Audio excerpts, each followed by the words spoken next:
Hi, എൻ്റെ പേര് അമൽ. I am 20. കണ്ണൂരിൽ നിന്നാണ് വരുന്നത്. At present I am an entrepreneur and പാരലായിട്ട് BCA ഡിസ്റ്റൻ്റായിട്ട് ചെയ്തുകൊണ്ടിരിക്കുന്ന ഒരു 2.5-3 വർഷം മുമ്പാണ് ഞാൻ എൻ്റെ ഓൺട്രപ്രണർഷിപ്പ് ലൈഫ് ഞാൻ സ്റ്റാർട്ട് ചെയ്തത്. അതുമാത്രമല്ല, ഞാൻ പഠിത്തത്തിൽ നമ്മളെ പിന്നോട്ടാണ്ട് തന്നെ എനിക്കൊരു ബോധമുണ്ടായിരുന്നു. ഐ നോ ദാറ്റ് എനിക്ക് അത്ര നല്ലൊരു ജോലി കിട്ടില്ല, ഞാൻ ഉദ്ദേശിച്ചൊരു ലൈഫ് സ്റ്റൈൽ എനിക്ക് ഒരു ജോലി കൊണ്ട് നേടാൻ പറ്റില്ല എന്ന് എനിക്ക് ഒരു ഉറപ്പുണ്ടായിരുന്നു. സോ അതൊരു മോട്ടിവേഷൻ ഇട്ടെടുത്ത് എനിക്ക് വേണ്ടി ഞാൻ വർക്ക് ചെയ്യാൻ ആരംഭിച്ചു. So I just start from zero and now ആ ഒരു മോട്ടിവേഷനാണ് ഇന്നത്തെ ഈ ഒരു സ്റ്റേജിൽ എന്നെ എത്താൻ സഹായിച്ചത്.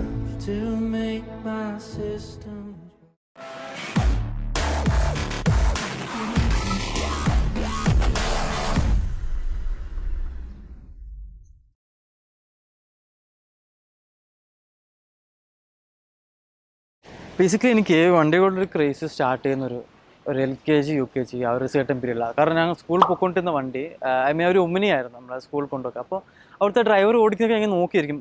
കാരണം ഞാൻ ചെറുതായതുകൊണ്ട് ആ ക്ലാസ് ഏറ്റവും ചെറുതായിരുന്നു, സൈസൊക്കെ വെച്ച് നോക്കുമ്പോൾ. അപ്പോൾ ഞാൻ ഫ്രണ്ട് സീറ്റിൽ ഇരുന്നുകൊണ്ടിരുന്നത്. അപ്പോൾ ഈ ഡ്രൈവർ ഓടിക്കുന്ന സ്റ്റിയറിങ്ങും ഗിയർ അതൊക്കെ ഭയങ്കരമായിട്ട് അന്നൊട്ട് മനസ്സിൽ കൊള്ളുന്നൊരു സാധനം ഈ വണ്ടി. അപ്പോൾ അങ്ങനെ അവിടെ നിന്നാണ് ശരിക്കും പറഞ്ഞൊരു വണ്ടിയുള്ള ആ ഒരു ക്രേസ് സ്റ്റാർട്ട് ചെയ്ത് വരുന്നത്. ആ ഒരു ലവ്, ആക്ച്വലി ആ വണ്ടിയുടെ ഒരു അഫെക്ഷൻ. അപ്പോൾ അങ്ങനെ എനിക്കൊരു സ്വന്തമായിട്ടൊരു വണ്ടി വേണമെന്നൊരു 10ാം ക്ലാസ് തൊട്ടൊരു ആഗ്രഹമുണ്ട്. ബട്ട് അത് ശരിക്കും മെയിനായിട്ട് നമുക്ക് എടുത്തേ പറ്റുക ആ ഒരു സ്ട്രോങ് ഡിസിഷൻ, ആ ഒരു സ്ട്രോങ് വിഷ് വന്നത് ഞാൻ +2 പഠിക്കുമ്പോഴാണ്. അപ്പോൾ അങ്ങനെ +2 പഠിക്കുമ്പോൾ എനിക്ക് പെട്ടെന്ന് തന്നെ ഒരു വണ്ടി വേണമെന്ന് എനിക്ക് വാങ്ങിച്ച് പറ്റുമോ, ആ ഒരു വാശിപ്പുറത്ത് വീട്ടിൽ പറഞ്ഞാൽ വാങ്ങിച്ചു തരാൻ പറ്റില്ല. കാരണം വീട്ടിൽ എൻ്റെ ഫൈനാൻഷ്യൽ സ്റ്റാറ്റസ് വളരെ ഡൗൺ ആണ്. ആക്ച്വലി എൻ്റെ അച്ഛനൊരു ഡ്രൈവറാണ്. അപ്പോൾ വീട്ടിലുള്ളതൊരു ഓട്ടോറിക്ഷ. അപ്പം ആ ഒരു സ്റ്റേജ് നമുക്കൊരു കാർ അഫോർഡ് ചെയ്യാൻ പറ്റില്ല. ഈവൻ ആ വണ്ടിയുടെ EMI തന്നെ അടഞ്ഞു പോകുന്നത് തന്നെ വളരെ കഷ്ടപ്പെട്ടിട്ട് എനിക്കിപ്പോഴും ഓർമ്മയുണ്ട്. കാരണം ഞങ്ങളുടെ സ്കൂൾ ഫീ, വീട്ടിലെ ചിലവ്, ഇതൊക്കെ കഴിഞ്ഞിട്ടാണ് അച്ഛൻ വളരെ കഷ്ടപ്പെട്ടിട്ടാണ് മെയിൻറ്റെയിൻ ചെയ്ത് നമ്മൾ ഈ ലെവലിൽ എത്തിച്ചു തന്നെ. അപ്പം ഞാൻ അങ്ങനെ പഠിത്തത്തിൽ ഞാൻ വളരെ പുറകോട്ടായതുകൊണ്ട് വീട്ടിലൊരു ഹോപ്പില്ലായിരുന്നു ആക്ച്വലി പഠിത്തത്തിൽ. കാരണം വളരെ കുറച്ച് മാർക്കാണ്, ജസ്റ്റ് പാസ്, ചിലപ്പോൾ തോറ്റിട്ടുണ്ടാവും. ആ ഒരു സ്റ്റേജ് നിൽക്കുന്ന ടൈമാണ്. അപ്പം പിന്നീട് ഞാൻ തന്നെ വിചാരിച്ചു +2 കഴിഞ്ഞിട്ട് ജസ്റ്റ് എന്തൊരു കമ്പനി എന്നൊക്കെ പറയാം, ഒരു ഷോപ്പിലോ അവിടെയുള്ളൊക്കെ പോയിട്ടൊന്ന് വർക്ക് ചെയ്ത് കുറച്ച് പൈസ ഉണ്ടാക്കി ഒരു കാർ മേടിക്കാനുള്ള പ്ലാനിലുണ്ടായിരുന്നത്.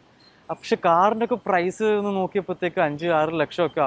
കാരണം ഒരിക്കലും ഒരു കടയിൽ നിന്നിട്ടോ ഒരു എന്തെങ്കിലും ഒരു ഡെലിവറി ബോയ് ആയിട്ടോ നിന്നിട്ട് കാര്യമില്ലെന്ന് അപ്പം മനസ്സിലായി. കാരണം ഒരിക്കലും എത്തില്ല. കാരണം ഒരു ദിവസം 300 രൂപ 400 രൂപ ഏൺ ചെയ്താൽ തന്നെ എത്രയോ വർഷം എടുക്കും ഒരു കാർ മേടിക്കാൻ.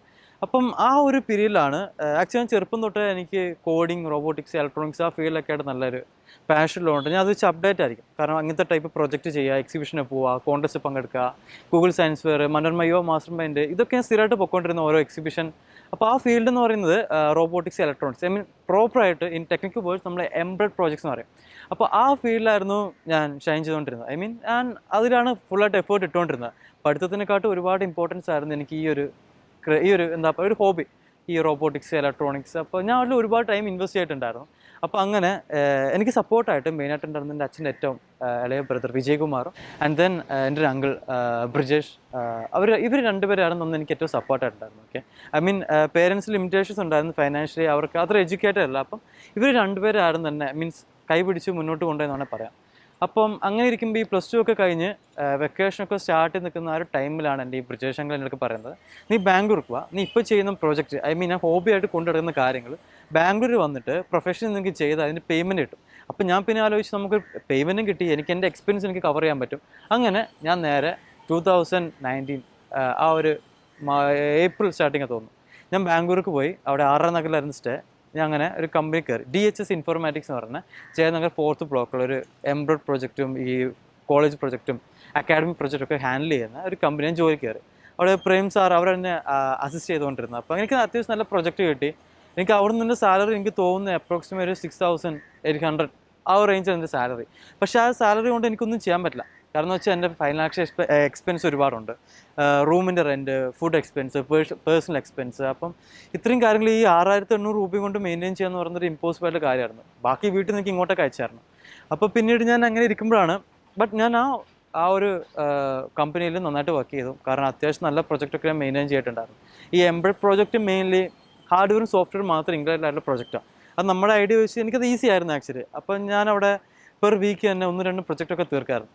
അപ്പോൾ അങ്ങനെ പിന്നീട് ഞാനൊരു പൊട്ടൻഷ്യൽ മനസ്സിലാക്കി. അതായത് ഓരോ പ്രൊജക്റ്റിൻ്റെ ആ ഒരു വേർത്ത്, ഈവൻ ഒരു സിംഗിൾ പ്രൊജക്റ്റ് 35,000 വേർത്ത് ഉണ്ട്. പക്ഷെ അത് ക്രിയേറ്റ് ചെയ്യാനുള്ള എക്സ്പെൻസ് സിമ്പിളാണ്. അതിൽ മെയിനായിട്ട് വേണം നമ്മുടെ ഐഡിയയും നമ്മുടെ ഇമാജിനേഷൻ നമ്മുടെ കോഡിങ് സ്കിൽസും. ഇത് മൂന്നും എനിക്ക് മാനേജ് ചെയ്യാൻ പറ്റുമായിരുന്നു ആ സമയത്ത് തന്നെ. അപ്പോൾ ഞാൻ അങ്ങനെ ആ കമ്പനി റിസൈൻ ചെയ്തു, സ്വന്തമായിട്ട് ginger labs, I mean G labs എന്ന് ഷോർട്ടായിട്ട് വിളിക്കുന്ന ഒരു കമ്പനി ഫോം ചെയ്തു. എംബ്രോയ്ഡ് പ്രൊജക്റ്റ് മാത്രം ഫോക്കസ് ചെയ്തിട്ടാണ് ഞാൻ സ്റ്റാർട്ട് ചെയ്തത്. അപ്പോൾ അങ്ങനെ ആ ബാംഗ്ലൂർ ഉണ്ടായിരുന്ന കോൺടാക്ട് വെച്ച് എനിക്ക് കുറച്ച് പ്രൊജക്റ്റ് കിട്ടി. അപ്പം പെർ പ്രൊജക്റ്റ് എനിക്ക് ഏകദേശം ഒരു മാർജിൻ വെച്ച് നോക്കുമ്പോൾ എനിക്ക് എങ്ങനെ പോലെ ഒരു 20-25 ആ റേഞ്ച് കിട്ടുമായിരുന്നു. അപ്പം ഞാൻ എനിക്കൊരു മാസം തന്നെ ഞാൻ ഒരു 5-8 പ്രൊജക്റ്റ് ഞാൻ ചെയ്ത് തീർക്കും. രാത്രിയും പകലൊക്കെ ശരിക്കും മീൻസ് വീട്ടിൽ ഫുഡ് കഴിച്ചു കൊടുക്കുമ്പോൾ ഞാൻ കോടി വർക്ക് ചെയ്തത് ബാംഗ്ലൂർ. അപ്പോൾ അങ്ങനെ ചെയ്ത് നല്ലൊരു ഫണ്ട് ഞാൻ റേസ് ചെയ്തു. അപ്പോഴാണ് ഈ സ്റ്റോക്ക് മാർക്കറ്റൊക്കെ കയറി വരുന്നത്. അപ്പോൾ ഞാൻ അത് പഠിക്കാൻ വേണ്ടിയിട്ട് ഒരുപാട് ഇൻവെസ്റ്റ് ചെയ്തു. I mean time stock market ഒന്ന് മാസ്റ്റർ ചെയ്യാൻ വേണ്ടിയിട്ട്. അന്ന് 2019 ഞാൻ പഠിക്കുന്നുണ്ട്. Still I M A trader. ഒരുപാട്, കാരണം ട്രേഡിങ്ങിനോട് മാത്രം എടുത്തൊരു വണ്ടിയാണ് ഈ കിടക്കുന്നത്. ഐ മീൻ എൻ്റെ സ്പീഡ് ട്രിപ്പിൾ. ആൻഡ് ദെൻ ഞാൻ കുറച്ച് എമൗണ്ട് അപ്പോൾ ഞാൻ ഇൻവെസ്റ്റ് ചെയ്തിട്ടുണ്ടായിരുന്നു 2019. അങ്ങനെ ആ ഒരു കുറച്ച് ക്യാപിറ്റൽ ഞാൻ റേസ് ചെയ്തു. കുറച്ച് ഫണ്ട് ഞാൻ സേവിങ്സിലൊക്കെ മാറ്റി. ഞാൻ സ്റ്റോക്സ് ഇൻവെസ്റ്റ് ചെയ്തു. അപ്പം സ്റ്റോക്സ് ഞാൻ പഠിക്കാൻ തുടങ്ങി. ഐ മീൻ ഒരു 2019 തൊട്ട് തന്നെ ഞാൻ സ്റ്റോക്സ് പഠിക്കാൻ തുടങ്ങി. ആൻഡ് ദെൻ അത് സ്റ്റോക്ക് മാർക്കറ്റ് ഞാൻ ഇപ്പോൾ പഠിച്ചു വെച്ച് വൺ ഓഫ് ദ ബെസ്റ്റ് അസറ്റാണ് എനിക്ക്. കാരണം ഏതൊരു സർട്ടൺ സിറ്റുവേഷനിലും എന്നെക്കൊണ്ട് ആകുന്ന അത്ര വലിയ ഇൻകം എനിക്ക് ജനറേറ്റ് ചെയ്യാൻ പറ്റും. ഒരു ഇൻട്രാഡേ ട്രേഡറും കൂടെയാണ്. സ്റ്റിൽ ഞാൻ ഒരു ഇൻട്രാഡേ ട്രേഡറാണ്. ആൻഡ് ദെൻ അങ്ങനെ ഒരു കാർ എടുക്കാനുള്ളൊരു പ്ലാനിൽ വന്നു. 2020 ഞാൻ ഈ കാർ എടുക്കുന്നത്. ആക്ച്വലി ഓഗസ്റ്റ് ഞാൻ ബുക്ക് ചെയ്തു. ഒരുപാട് കാലം വെയിറ്റ് ചെയ്തു. ലാസ്റ്റ് ക്യാൻസൽ ചെയ്യേണ്ട വക്കിലെത്തി, ബട്ട് സ്റ്റിൽ ഹോൾഡ് ചെയ്തു. അങ്ങനെ ഞാനും എൻ്റെ കസിൻ സിസ്റ്റർ ഡോക്ടർ ഭവ്യ വിഎസും എൻ്റെ ഒരു ഫ്രണ്ട് സൂരജും കൂടെ, പിന്നെ ഒരു കസിനും ഉണ്ടായിരുന്നു. ഞങ്ങളെല്ലാം കൂടെ ഒരു ഈവനിങ് കോഴിക്കോട് പോയിട്ട് നവംബർ 11 എനിക്ക് 20 വയസ്സുള്ളപ്പോൾ ഞാൻ ഈ കാർ എടുക്കുന്നത്. അപ്പോൾ അങ്ങനെ എൻ്റെ one of the best achievement ആണ്. ട്രൂലി ഹാപ്പി ഓണർ വിത്ത് സ്ക്വാഡ. കാരണം എനിക്ക് ഭയങ്കര ഇഷ്ടപ്പെട്ട വണ്ടി കേട്ടോ. ഐ മീൻ കളർ ആയിക്കോട്ടെ, പെർഫോമൻസ് ആയിക്കോട്ടെ, അതിൻ്റെ ലുക്സ് ആയിക്കോട്ടെ, എനിക്ക് വേണ്ട എല്ലാ ഫീച്ചേഴ്സും. കാരണം എൻ്റെ വീട്ടിലുണ്ടായിരുന്ന ഒരു ഓട്ടോറിക്ഷയാണ് ആക്ച്വലി. അപ്പോൾ അതിന് ബാക്കി വേറെ വണ്ടി കാണുമ്പോൾ നമുക്ക് കുറച്ച് കീ പോയിന്റ്സ് ഉണ്ടാകും. For example DRL, folding mirrors, പിന്നെ അതിൻ്റെ ഇൻറ്റീരിയർ ലൈറ്റിംഗ്. അപ്പോൾ അത് വേർത്തൊരു വൈബാണ് ആക്ച്വലി. അപ്പോൾ എല്ലാം കൊണ്ടും സാറ്റിസ്ഫൈഡുള്ള വണ്ടിയാണ് ഈ Skoda, I mean rapid. And then ഞാൻ അവിടെ വർക്ക് ചെയ്തുകൊണ്ടിരിക്കുമ്പോൾ തന്നെ എനിക്ക് പഠിത്തം എനിക്ക് ഒഴിവാക്കാൻ പറ്റില്ല. അപ്പം ഞാൻ ചെയ്തതെന്ന് വെച്ചാൽ ഇന്ദിരാഗാന്ധി നാഷണൽ ഓപ്പൺ യൂണിവേഴ്സിറ്റിയിൽ ഞാൻ BCA ജോയിൻ ചെയ്തു. 2019 തന്നെ ഞാൻ ജോയിൻ ചെയ്തിട്ടുണ്ടായിരുന്നു. അപ്പം BCA ചെയ്തുകൊണ്ടിരിക്കുന്ന ഒരു പർട്ടിക്കുലർ സ്റ്റേജിലാണ് എനിക്ക് എഞ്ചിനീയറിങ് ഒരു സാറ് പറഞ്ഞ് എഞ്ചിനീയറിംഗ് പോവാം. ഐ മീൻ ഞാൻ ചെയ്യുന്ന പ്രൊജക്റ്റൊക്കെ എഞ്ചിനീയറിംഗ് റിലേറ്റഡാണ്, ഇലക്ട്രോണിക്സ് എഞ്ചിനീയർ റിലേറ്റഡാണ്. അപ്പോൾ സാറ് പറഞ്ഞു ഐ ക്യാൻ അറേഞ്ച്. അപ്പോൾ സാറ് എനിക്ക് സംസാരിച്ച് ഒരു എഞ്ചിനീയറിംഗ് സീറ്റ് NRI കോട്ടയിൽ ഞാൻ കൊല്ലം UKF കോളേജാണ് പഠിച്ചത്. അപ്പം ഞാൻ അവിടെ അങ്ങനെ 2019 തന്നെ ഒരു സർട്ടൺ ആയപ്പോൾ ഞാൻ കൊല്ലത്തേക്ക് പോയി എഞ്ചിനീയറിംഗ് ജോയിൻ ചെയ്തു. ആൻഡ് ലേറ്റർ ഞാൻ 2020 മാർച്ചിൽ ഞാൻ ഡ്രോപ്പ് ഔട്ട് ചെയ്തു. കാരണം എനിക്ക് കോളേജായിട്ട് അത്ര കംഫർട്ട് അല്ലായിരുന്നു. ആൻഡ് ദെൻ ഞാൻ പഠിക്കാൻ പോയപ്പോൾ ഫുൾ ടൈം കോളേജിലുണ്ടായിരുന്നു. Means weekend, I mean Monday to Friday കോളേജാണ്, സാറ്റർഡേ സ്പെഷ്യൽ ക്ലാസ്. എനിക്ക് എൻ്റെ കമ്പനി, എൻ്റെ വർക്കും ഒന്ന് ഫോക്കസ് ചെയ്യാൻ പറ്റാണ്ടായി. അപ്പോൾ അങ്ങനെ ആ ഒരു സർട്ടൺ സ്റ്റേജിൽ ഞാൻ വീണ്ടും ഡ്രോപ്പ് ഔട്ട് ചെയ്ത് തിരിച്ച് BCAയിലേക്ക് വന്നു. കാരണം എനിക്ക് ഡിസ്റ്റൻ്റ് ആണ്, എനിക്ക് കോളേജിൽ പോകേണ്ട ആവശ്യമില്ല, എനിക്ക് വീട്ടിൽ നിന്ന് തന്നെ പഠിച്ച് എക്സാമിന് മാത്രം എനിക്ക് കുറച്ച് ടൈം മാറ്റി വെച്ചാൽ മതി. സോ അത് ഞാൻ വളരെ കംഫർട്ടായിരുന്നു ആ ഒരു സ്കീമിൽ. സോ ഞാൻ തിരിച്ച് വീണ്ടും BCA ജോയിൻ ചെയ്തു, എഞ്ചിനീയറിംഗ് ഡ്രോപ്പ് ഔട്ട് ചെയ്തിട്ട് still BCA I M A BCA student. Okay. And ആ സ്റ്റേജിൽ ഞാൻ എൻ്റെ കമ്പനി വീണ്ടും സ്റ്റാർട്ട് ചെയ്തു. ഷെയർ മാർക്കറ്റ് ട്രേഡിംഗ് ഒക്കെ വീണ്ടും സ്റ്റാർട്ട് ചെയ്യാൻ തുടങ്ങി. അപ്പം അപ്പോഴാണ് എനിക്ക് ജസ്റ്റ് ഒരു വീഡിയോസൊക്കെ കണ്ടിട്ടാണ് എനിക്ക് ഒരു ബൈക്സിൻ്റെ ക്രേസ് കയറി വരുന്നത്. ഓക്കെ. അപ്പം തുടക്കത്തിൽ തന്നെ നമുക്കൊരു സൂപ്പർ ബൈക്ക് അഫോർഡ് ചെയ്യാൻ അതിനെപ്പറ്റി ആലോചിക്കുന്നില്ല. കാരണം നമുക്ക് കൂടിപ്പോയൊരു ഇമാജിൻ ചെയ്യാൻ പറ്റുന്ന ഒരു നോർമൽ ബൈക്കാണ് ആക്ച്വലി, ഒരു നോർമൽ ബൈക്ക്, ഞാൻ പേര് പറയുന്നില്ല. അപ്പോൾ ഞാൻ സ്റ്റാർട്ടിങ്ങിൽ തന്നെ എനിക്ക് ബൈക്കിലൊരു എക്സ്പീരിയൻസ് വേണ്ടിയിട്ട് അപ്പോൾ സൈക്കിൾ ഓടിച്ച പരിചയം മാത്രമേ ഉള്ളൂ. ഇത് ഞാൻ ഫേസ്റ്റ് എടുക്കുന്ന ഒരു ഹോണ്ട ഡിയോ ആണ്, ഒരു grey colour Honda Dio. And then ഞാൻ അത് അപ്ഗ്രേഡ് ചെയ്തിട്ട് സിഗ്നൽ 350 റോയൽ എൻഫീൽഡിൻ്റെ ഒരു ബ്ലൂ കളർ വെച്ചു. ഫുൾ മോഡിഫൈഡ് വണ്ടിയായിരുന്നു. അത് എനിക്കൊരു ആക്സിഡൻറ്റിനെ പറ്റി ഞാൻ അത് വിറ്റു. പിന്നെ വലിയൊരു ബ്രേക്ക് വന്നു കേട്ടോ ബൈക്കും ഞാനായിട്ട് നല്ലൊരു ബ്രേക്ക് വന്നു. ഞാൻ കയറിയിട്ടുമില്ല, ഓടിച്ചിട്ടില്ല ബൈക്ക്. പിന്നീട് കുറച്ച് കാലത്തിന് ശേഷം ഒരു ബൈക്ക് വേണം തോന്നി. അപ്പോൾ ഞാൻ എടുത്ത ബൈക്ക് യമഹയുടെ MT-15 ഒരു നല്ല ബൈക്കാണ്. ആ ബഡ്ജറ്റിൽ ഒരു നോർമൽ ബഡ്ജറ്റേ ഉള്ളൂ. നല്ല മൈലേജ് ആയിക്കോട്ടെ, ലുക്ക് ആയിക്കോട്ടെ, ആ ഒരു സെഗ്മെൻറ്റിലെ പെർഫോമൻസ് ആയിക്കോട്ടെ, എനിക്കെല്ലാം കൊണ്ടും ഇഷ്ടപ്പെട്ടൊരു ബൈക്കായിരുന്നു MT-15. ആൻഡ് ദെൻ ഞാൻ MT-15 എടുത്തു. അതിന് ശേഷമാണ് ഈ സൂപ്പർ ബൈക്സ് ഒക്കെ കണ്ടു തുടങ്ങിയത്. ഐ മീൻ നേരിട്ട് കണ്ണൂരൊക്കെ ഇടയ്ക്ക് അങ്ങോട്ടും ഇങ്ങോട്ട് പോകുന്നതാണ്. അപ്പോൾ എനിക്ക് സൂപ്പർ ബൈക്ക് വേണം തോന്നി. അപ്പോൾ ആ ഒരു MT ഒക്കെ എടുത്തതിന് ശേഷമാണ് എനിക്കൊരു സൂപ്പർ ബൈക്കിനോടൊരു അട്രാക്ഷൻ തോന്നുന്നത്. കാരണം റോഡിൽ കൂടെ പോകുമ്പോൾ അതിൻ്റെ ആ പ്രസൻസ്, അതിൻ്റെ ആ ഒരു അട്രാക്ഷൻ, സൗണ്ട്, അതിൻ്റെ ബാക്കിൽ ആ ഒരു വലിയ വീല്, അതൊക്കെ കാണുമ്പോൾ നമുക്കൊരു എക്സ്ട്രീംലി ഡിഫറെൻറ്റ് ഫീലാണ് ആക്ച്വലി. സാധാരണ ഒരു ബൈക്കിനെ അപേക്ഷിച്ച് ആ ഒരു സൂപ്പർ ബൈക്ക് എൻ്റെ ഒരു ഡിഫറെൻറ്റ് കാറ്റഗറിയാണ്. ഓക്കെ. അപ്പം ആ ഒരു ഫീൽ എനിക്കും ട്രൈ ചെയ്യണമെന്ന് തോന്നി. പക്ഷേ സൂപ്പർ ബൈക്ക് ഹാൻഡിൽ ചെയ്യാൻ പറ്റുന്ന ആ ഒരു സ്റ്റേജ് അല്ലായിരുന്നു. അങ്ങനെ എല്ലാം കൊണ്ട് ഉണ്ടായിരുന്ന first super bike Kawasaki Z100 ആണ്. അതിലാണ് ഞാൻ സൂപ്പർ ബൈക്ക് ഞാൻ നേരെ 155cc എന്നാണ് നേരെ ഒരു 900+ cc പോകുന്നത്. അപ്പോൾ Z100 എന്താ പറയുക, വളരെ സ്മൂത്ത് ആയിട്ടുള്ള വണ്ടിയാണ്. Such a pretty machine, proud ഓണറാണ്. ആൻഡ് ദെൻ അതിൽ ഞാൻ സ്റ്റാർട്ട് ചെയ്തു. സൂപ്പർ ബൈക്കായിട്ടൊരു കമ്മ്യൂണിറ്റി ഉണ്ടായി, SBIക്ക് ജോയിൻ ചെയ്തു. സൂപ്പർ ബൈക്കേഴ്സിൻ്റെ ഏറ്റവും വലിയ പ്രത്യേകത എന്ന് വെച്ചാൽ അതിൻ്റെ ഓണേഴ്സായിട്ട് ലിങ്ക് ഉണ്ട്. സൂപ്പർ ബൈക്കേഴ്സായിട്ട് ലിങ്ക് ഉണ്ടായപ്പോൾ അതൊരു ഫാമിലിയാണ്, ഒരു എക്കോസിസ്റ്റമാണ് ആക്ച്വലി. കാരണം ഞാൻ SBIക്ക് ജോയിൻ ചെയ്ത് ഫേസ്റ്റ് റൈഡ് പോകുമ്പോഴാണ് എനിക്ക് ഒരു ട്രയംഫ് ഓർഗനൈസ് ചെയ്ത റൈഡായിരുന്നു ആക്ച്വലി ഞാൻ ജോയിൻ ചെയ്ത ഫേസ്റ്റ് റൈഡ്. അപ്പോൾ തന്നെ നമുക്ക് പുതിയ പുതിയ ആൾക്കാരുടെ കോൺടാക്റ്റ്, അവർ നമ്മളോടുള്ള പെരുമാറ്റം, അവിടെ വണ്ടി ഏതാണെന്നില്ല. ആ ഒരു പ്രത്യേക സെഗ്മെൻ്റ് ഉണ്ട്. അതിൻ്റെ മുകളിൽ എത്ര വലിയ വണ്ടി ആയിക്കോട്ടെ, starting entry level super bikes ആയിക്കോട്ടെ, ഈക്വലി ട്രീറ്റഡ് ആണ്. അത് ശരിക്കും നമുക്ക് ബ്രദർഹുഡാണ് ആക്ച്വലി. അപ്പോൾ അന്ന് ഞാൻ തീരുമാനിച്ചാണ് I have to stick with super bikes. അപ്പോൾ കാറിനോട് ക്രേസ് കുറഞ്ഞോ എന്ന് ചോദിച്ചാൽ കുറഞ്ഞില്ല. ബട്ട് സൂപ്പർ ബൈക്സ് കാറിനെ കമ്പയർ ചെയ്തിട്ട് നോക്കുമ്പോൾ, സ്പോർട്സ് കാറിനെ അല്ലെങ്കിൽ പെർഫോമൻസ് എഡിഷൻ കാറിനെ വെച്ച് കമ്പയർ ചെയ്യുമ്പോൾ സൂപ്പർ ബൈക്ക് കുറച്ചും കൂടി അഫോർഡബിൾ ആണ്. ആക്ച്വലി ഒരു കാറ് വാങ്ങുന്ന പ്രൈസ് ഉണ്ടെങ്കിൽ നമുക്ക് 2-3 സൂപ്പർ ബൈക്സ് മേടിക്കും. അങ്ങനെ ഞാൻ സൂപ്പർ ബൈക്സ് എന്നുള്ള ആ ഒരു തോട്ട് കുറച്ചും കൂടി ഇമ്പോർട്ടൻസ് കൊടുത്ത് വർക്ക് ചെയ്യാൻ തുടങ്ങി. അപ്പോൾ എനിക്ക് ഡുക്കാട്ടിയുടെ XDR-S എന്ന് പറയുന്നൊരു ബൈക്കായിരുന്നു എൻ്റെ one of the dream bike. അപ്പം ഞാൻ പിന്നീട് എനിക്ക് ഷൂട്ട് ആവാത്തൊരു ബൈക്കാണെന്ന് തോന്നിയപ്പം ഞാൻ പിന്നീട് എനിക്ക് കുറച്ച് അട്രാക്ഷനൊക്കെ ഉള്ള എന്ന് വെച്ചാൽ അധികം ഇല്ലാത്തൊരു യുണീക്കായിട്ടൊരു ബൈക്ക് വേണം. Z900 കുറച്ചധികം ഉണ്ട് വണ്ടി, നല്ല വണ്ടിയാണ്, ബട്ട് കുറച്ചധികം ഉണ്ട്. എനിക്ക് കുറച്ചും കൂടി യൂണീക്നെസ്സിലേക്ക് പോകണം എന്ന് തോന്നി. അപ്പം എനിക്ക് എൻ്റെ ബഡ്ജറ്റിനും എനിക്ക് ഹാൻഡിൽ ചെയ്യാൻ പറ്റുന്നതും എനിക്കൊരു അട്രാക്ഷൻ തോന്നിയ വണ്ടി സ്പീഡ് ട്രിപ്പിളാണ്. അപ്പോൾ അങ്ങനെ ആ ഒരു യൂണീക്നെസ് ഒക്കെ ഞാൻ നന്നായിട്ട് റിസർച്ച് ചെയ്തൊക്കെ, ഒരു യൂണീക്കായിട്ടൊരു ബൈക്ക്, അധികം ഒന്നും ഇല്ലാത്തൊരു അധികം ആരും കണ്ടിട്ടില്ലാത്ത കേട്ടിട്ടില്ലാത്ത ഒരു ബൈക്കായിരുന്നു. അപ്പോൾ എനിക്ക് ഒന്ന് ചോയ്സ് സ്പീഡ് ട്രിപ്പിളാണ്. ഞാൻ പിന്നീട് വേറെ ഒന്നും നോക്കിയില്ല. ഫെമിബ്രോൻ്റെ ഞാൻ വണ്ടി വാങ്ങിച്ചത്. ഈ വണ്ടി എടുത്തിട്ട് വളരെ കുറച്ചായിട്ടുള്ളൂ, ഫ്യൂ വീക്സ് ഒക്കെ. അപ്പോൾ ആ ഒരു എന്താ പറയുക, യൂസർ റിവ്യൂ എന്ന് വെച്ചാൽ വണ്ടി അടിപൊളി വണ്ടിയാണ്. സൗണ്ട് വേറത്തൊരു മൂഡാണ്. പെർഫോമൻസ് ആയിക്കോട്ടെ, 1050cc ട്രയംഫിൻ്റെ ആണ്. ആ ക്വാളിറ്റി അതെല്ലാം ഓരോ പാർട്ടിലുണ്ട്. അങ്ങനെ ഒരു 2 ആഴ്ച മുമ്പാണ് ഞാൻ ഈ സ്പീഡ് ട്രിപ്പിൾ വാങ്ങിക്കുന്നത്. സാറ്റിസ്ഫൈഡ് ആണ് 100%. ബ്രേക്കിംഗ് ആയിക്കോട്ടെ, പെർഫോമൻസ് ആയിക്കോട്ടെ, ലുക്സ് ആയിക്കോട്ടെ, സൗണ്ട് ആയിക്കോട്ടെ, എനിക്ക് വേണ്ട എല്ലാം ആ വണ്ടിയിലുണ്ടായിരുന്നു. സോ എനിക്ക് വേറെ ഒന്നും ചിന്തിക്കേണ്ട ആവശ്യം ഉണ്ടായിട്ടില്ല. അപ്പോൾ തന്നെ അത് വാങ്ങിച്ചു.